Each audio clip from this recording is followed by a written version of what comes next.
Hello everyone, in this video, I'm going to show to you how to derive the mean for the negative binomial distribution. The probability mass function or PMF for the negative binomial distribution has two forms. We have this one and this one. The support for the random variable in the first form is much simpler compared to this form. So we will derive first the mean based on this form, then to derive the mean based on this form, we will use the transformation y equals 2x plus r. I will show you how to do it at the last part of this video. So let us concentrate on using this form first. Now, if you find a probability mass function with this form, this is another form and it is different than the last one that I've shown you, where the expression in here is x, instead of r minus 1 in the same place. Please take note that these two PMF forms are the same. The reason for that is if we express this expression in detail, we have this expression. And if we express this in detail, we have this expression. Both are the same. The difference is only in the order of terms in their denominator, which results in the same expression. So that is the same with this. Now for this probability mass function, what are the variables and parameters in here?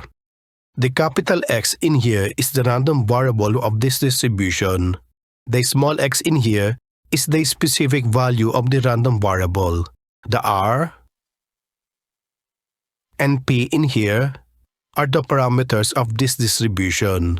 The support for the random variable x is 0, 1, 2, up to infinity, so the probability of getting x beyond this range is 0, and the parameter p must have a value from 0 to 1 only, exclusive.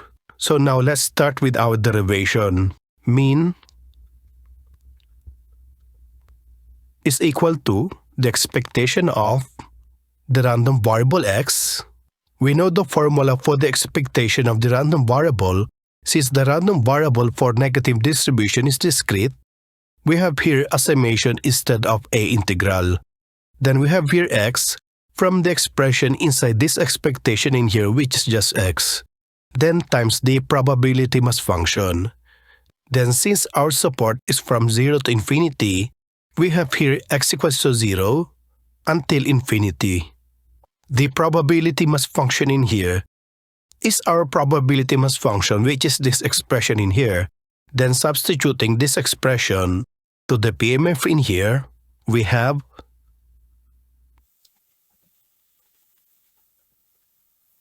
then from here, we have x plus r minus 1, chooses r minus 1, then p raised to r, times 1 minus p, then raised to x. Now this expression in here inside the summation will be evaluated at x equals to 0 until x is infinity.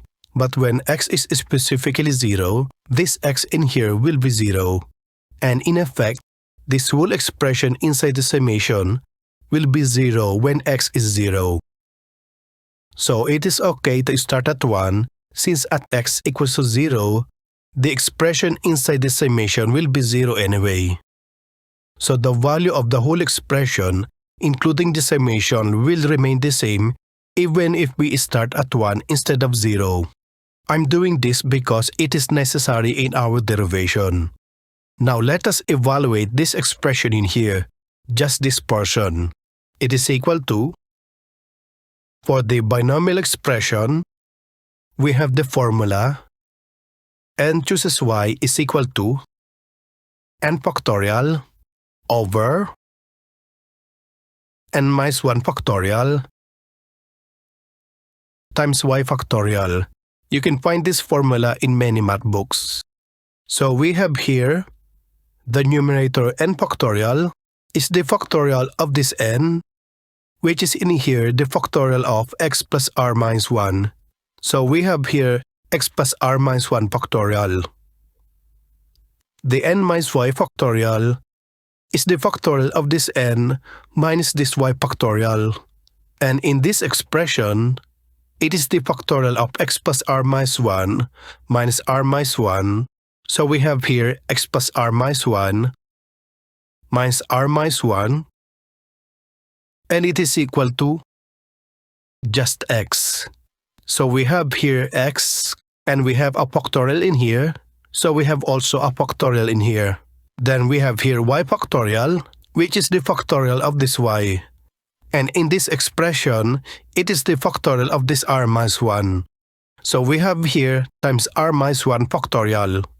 Now for this x factorial, we know that x factorial is equal to x times x minus 1 times x minus 2, and so on until the value is 1.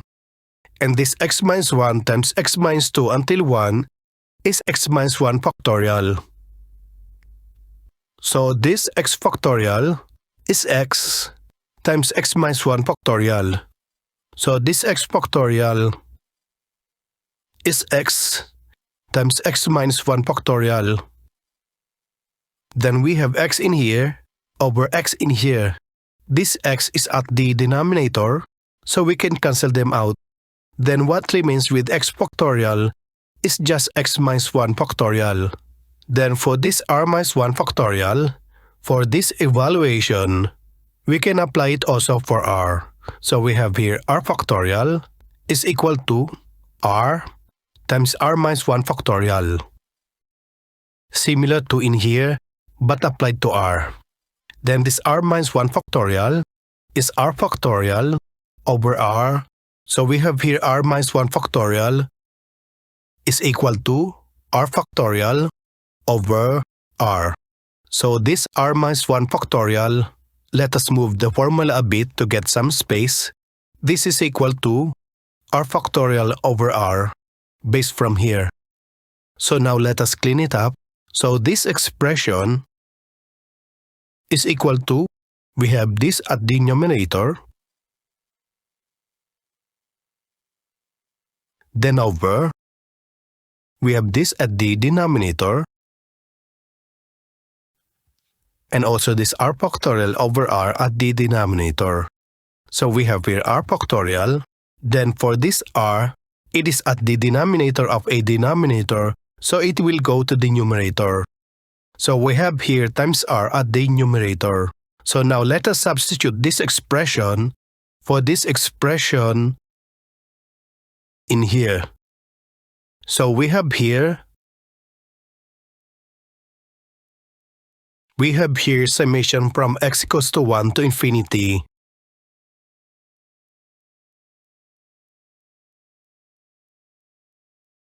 Then for this expression, it is the same with this expression, which is equal to this expression. So we have here that expression. Then we have this remaining expression. So let us copy that remaining expression. The next thing to do is do some transformations. Let y is equal to x minus 1. Then from here, x is y plus 1. So we have here x is equal to y plus 1. And let us also have a transformation k equals to r plus 1. Then from here, r is k minus 1. So we have here r equals to k minus 1. Then let us substitute them to our expression. We have here a summation. Then for x, we have this x, which is equal to y plus 1. Then we have plus r, where r is this, which is equal to k minus 1. Then we have here minus 1. Then we have here factorial. So we have here factorial. Then we have here times r, where r is k minus 1. So we have here times k minus 1. Then over. Then we have x, where x is y plus 1. Then we have here minus 1. Then we have here factorial. Then we have here r factorial, where r is k minus 1, so we have here k minus 1, then factorial. Then we have p, then we have r, which is equal to k minus 1, so we have here k minus 1, then we have here 1 minus p. Then we have x, which is equal to y plus 1, so we have here y plus 1. Now we are transforming x to y, so this x will become y. When x is 1, y is 1 minus 1 or 0, so we have here equal to 0. Then when x is infinity, y is infinity minus 1, which is also infinity. So we have here also infinity. Now we have here plus 1, minus 1, so we can cancel them out. And also we have here plus 1 and minus 1, so we can also cancel them out. Now this y plus 1 can be separated into powers of y plus 1, so this can be converted into, by algebra, into 1 minus p raised to y only, then times another 1 minus p raised to 1. And we can just omit this one. And also this k minus 1 can be separated into powers of k and negative 1. So this can be converted into p raised to k times p raised to negative 1. And also by algebra, it is equal to p raised to k over p by putting this at the denominator. Now this k minus 1, this 1 minus p, this p are constants since they are not dependent on y. So we can move them out of the summation in here. There are also other terms in here that are considered as constant, but we will retain them inside this summation as we did them in the derivation process. So let us now clean them up. We have k minus 1 and 1 minus p outside of the summation. So we have here k minus 1 times 1 minus p. We have here also p outside of the summation but at the denominator. So we have here over p. Then inside the summation, from y equals to 0 until infinity, we have y plus k minus 1, then factorial. So we have here y plus k minus 1 factorial, then over, then we have y factorial, so we have here y factorial, then we have k minus 1 factorial, so we have here times k minus 1, then factorial. Then we have here p raised to k, then we have here 1 minus p raised to y.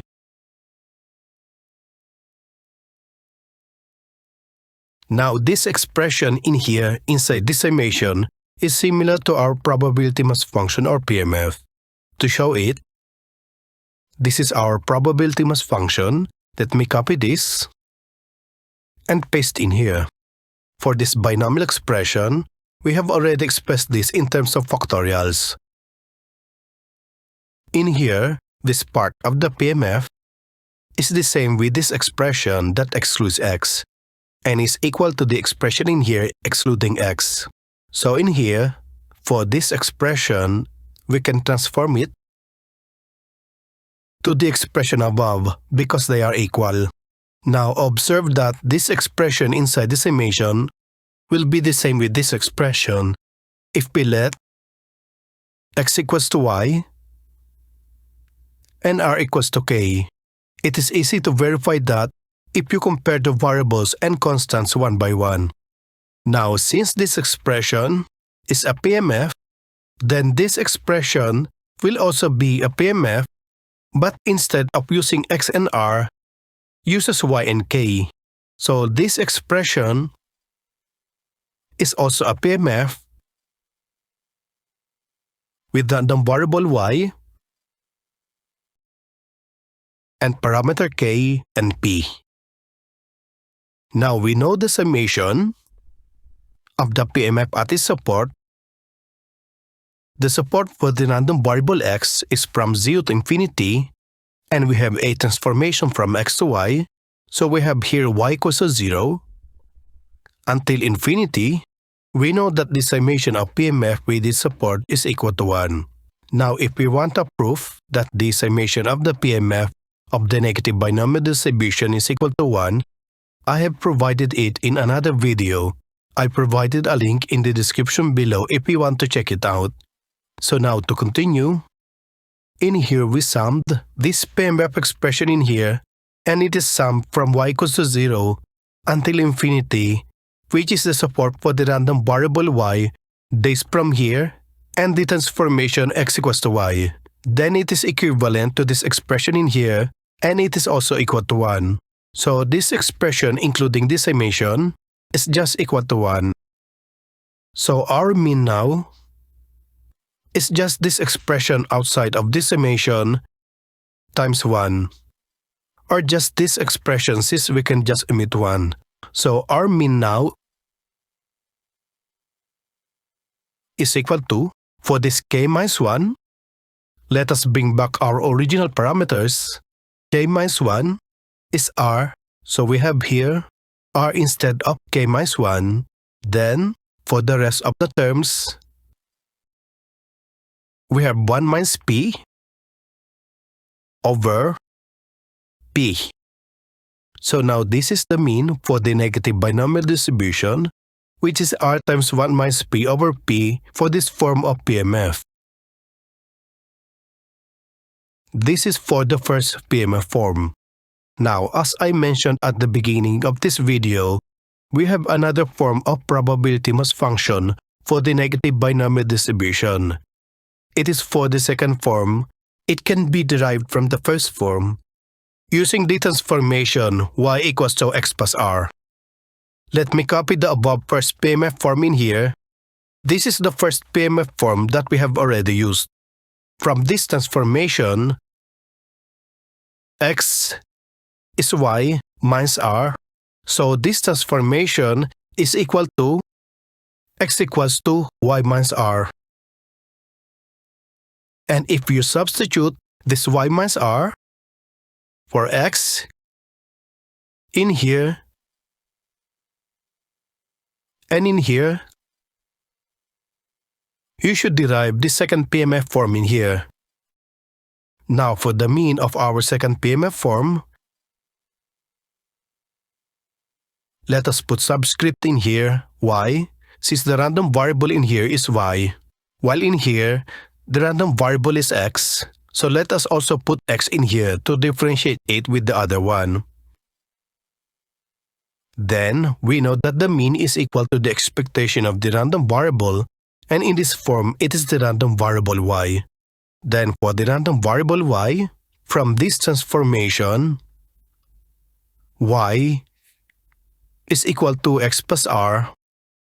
So expectation of y will then be equal to expectation of x plus r. Then we know that we can distribute this expectation to its term in here.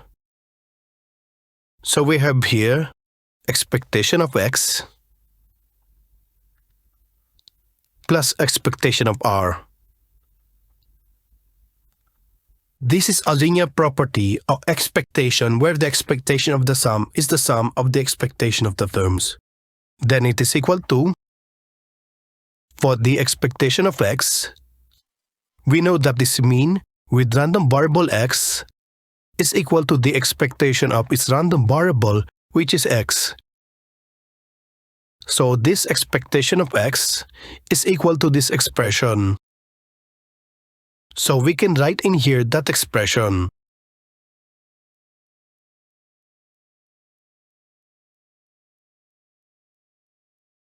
Then for the expectation of r is a constant, and expectation of a constant is just that constant. So we have here plus r, then we have a common factor r. So it is equal to r times the remaining expressions.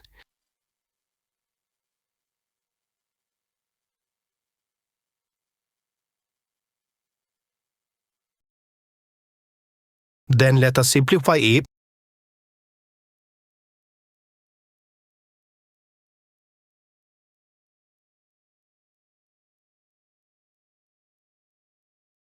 This one can be P over P. So we have here P over P, which is equal to 1. Then it is equal to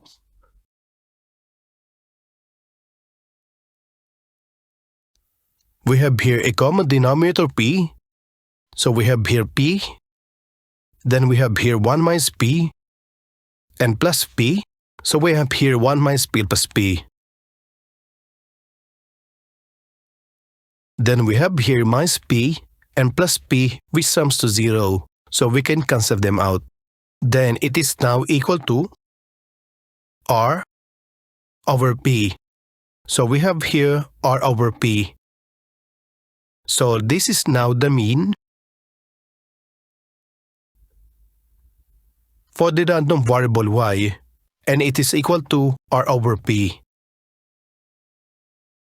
And this is for the second PMF form. So we have now derived the mean for both forms of PMF for the negative binomial distribution, which is our objective in this video. In the next video, I will show you how to derive the variance for the negative binomial distribution. So hope to see you there.